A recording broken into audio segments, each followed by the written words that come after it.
नमस्कार। आज हम 51वें G7 शिखर सम्मेलन से जुड़े जो दस्तावेज और नोट्स हैं उन पर बात करेंगे। ये बैठक हाल ही में मतलब 15 से 17 जून 2025 को कनाडा के कनानस्किस में हुई थी। जी, और हमारे पास जो जानकारी है उसके आधार पे हम कोशिश करेंगे कि मुख्य चर्चाएं क्या रहीं, क्या खास घटा और क्या नतीजे निकले। ये शायद नहीं निकले। हाँ बिल्कुल, नतीजों की कमी पर भी बात होगी। तो चलिए जरा गहराई में उतरते हैं और देखते हैं इन स्रोतों में क्या है। पहले ये देख लें कि शामिल कौन कौन था। जाहिर है G7 सदस्य देश तो थे ही, Canada, America, France, Germany, Italy, Japan, UK और यूरोपीय संघ के प्रतिनिधि भी। हाँ वो तो है ही, पर दिलचस्प बात यह है जैसा आपने कहा कि कई और देशों को भी बुलाया गया था, मतलब आउटरीच पार्टनर्स। कौन कौन थे इसमें? भारत था, ऑस्ट्रेलिया, मेक्सिको, ब्राजील, दक्षिण अफ्रीका, कोरिया और यूक्रेन को भी आमंत्रित किया गया था। अच्छा, तो काफी देश थे G7 के अलावा भी। अब एजेंडा पर आते हैं। सुना है बहुत ही व्यापक था। अरे हाँ, मतलब दुनिया भर की जो बड़ी चुनौतियां हैं सब थी उसमें, जैसे मध्य पूर्व का संकट, खासकर इजराइल ईरान का जो तनाव बढ़ा हुआ है। वो तो एक बड़ा पॉइंट था ही। फिर वैश्विक व्यापार और टैरिफ, इसमें वो अमेरिका का नया TPP ट्रांस पैसिफिक पार्टनरशिप वाला विवाद भी शामिल था। सदस्य देशों के बीच इसको लेके काफी मतभेद हैं। सही। व्यापार पर तो हमेशा ही कुछ ना कुछ रहता है। और यूक्रेन की सुरक्षा का मुद्दा, महत्वपूर्ण खनिज यानी क्रिटिकल मिनरल्स, AI और क्वांटम तकनीक जैसी फ्यूचर टेक्नोलॉजी। अच्छा, AI और क्वांटम भी, और कोविड जैसी महामारियों से उबरने की तैयारी पर भी बात हुई। जी हाँ, वो भी एजेंडा में था। और साथ ही अवैध आप्रवासन और मानव तस्करी जैसे गंभीर सामाजिक मुद्दे भी। तो आप देखिए कितना फैला हुआ एजेंडा था। सही में सब कुछ ही कवर करने की कोशिश थी।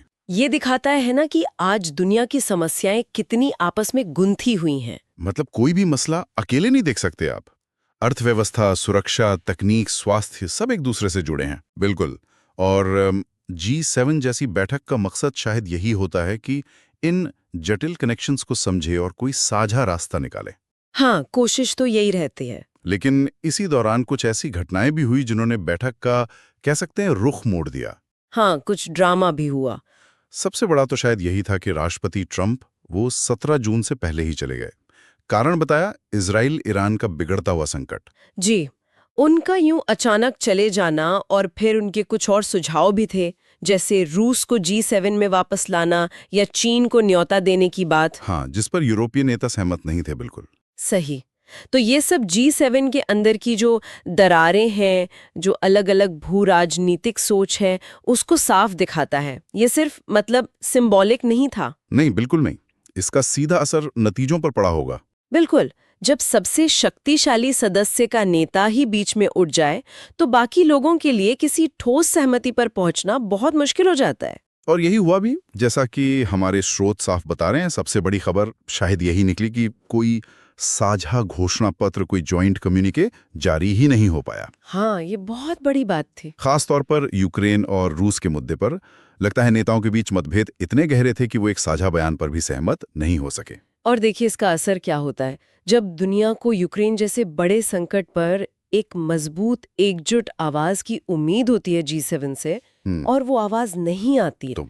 तो ये न सिर्फ उस खास मुद्दे पर G7 के असर को कमजोर करता है, बल्कि दुनिया के सामने G7 की अपनी एकता और उसकी प्रासंगिकता पर भी सवाल खड़े कर देता है। सही बात है।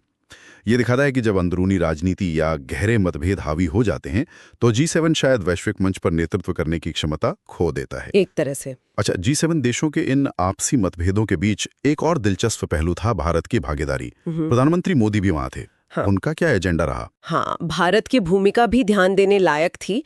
PM मोदी ने आतंकवाद के खिलाफ एक मजबूत ग्लोबल गठबंधन बनाने पर बहुत जोर दिया। आतंकवाद का मुद्दा उठाया उन्होंने। जी, और उन्होंने पहलगाम हमले का जिक्र किया, जिसे भारत क्षेत्र में सीमा पार आतंकवाद का एक हालिया उदाहरण मानता है। उन्होंने इसे पूरी इंसानियत पर हमला बताया और आतंकवाद पर दोहरे मापदंड अपनाने की काफी तीखी आलोचना की। दोहरे मापदंडों की आलोचना, हाँ, और उनकी मांग थी कि G7 आतंकवाद के खिलाफ कड़े फैसले लें और दक्षिण एशिया में शांति सुनिश्चित करने में अपनी भूमिका निभाए। तो भारत ने G7 मंच का इस्तेमाल अपनी क्षेत्रीय चिंताओं को रखने के लिए किया। बिल्कुल, ये दिखाता है कि भारत अब इन वैश्विक मंचों पर ज्यादा मुखर हो रहा है, अपनी रणनीतिक स्थिति को मजबूत कर रहा है और इन ताकतवर देशों के समूह में अपनी बात ज्यादा आत्मविश्वास से रख रहा है। ये तो एक महत्वपूर्ण डेवलपमेंट है। तो अगर हम इन सारे स्रोतों को मिलाकर देखें तो कुल मिलाकर क्या तस्वीर उभरती है इस G7 समिट की? तस्वीर थोड़ी मिली जुली है। एक तरफ तो दुनिया के बड़े मुद्दों पर चर्चा जरूर हुई कनानास्किस में, लेकिन दूसरी तरफ वो एकजुटता नहीं दिखी जिसकी उम्मीद की जाती थी। हाँ, खासकर ट्रंप के जल्दी चले जाने और रूस यूक्रेन पर असहमति ने एक तरह से साझा कार्रवाई की उम्मीदों पर पानी फेर दिया। सही कहा, लेकिन वहीं भारत जैसे जो गैर G7 देश थे उनकी आवाज प्रमुखता से सुनी गई, उन्होंने अपनी बात मजबूती से रखी। तो मतलब स्रोत एक ऐसे शिखर सम्मेलन की कहानी कह रहे हैं जो गंभीर वैश्विक संकटों के साए में तो हुआ ही, लेकिन जिसने G7 के भीतर की चुनौतियों को भी खुलकर सामने ला दिया। जी बिल्कुल, और ये एक जरूरी सवाल छोड़ जाता है आगे के लिए। क्या सवाल? यही कि जिस तरह के विभाजन हमने देखे और एक साझा बयान तक नहीं आ पाया, उसे देखते हुए भविष्य की जो वैश्विक चुनौतियां हैं उनसे निपटने में G7 की भूमिका कैसे विकसित होगी, खासकर तब जब रूस और चीन जैसे देशों के साथ कैसे डील करना है, इस पर समूह के भीतर ही अलग-अलग राय हैं। ये वाकई सोचने वाली बात है कि इन अंदरूनी मतभेदों के साथ G7 आगे क्या कर पाएगा, भविष्य में इसकी प्रासंगिकता क्या रहेगी? बिल्कुल, ये एक बड़ा प्रश्न चिन्ह है।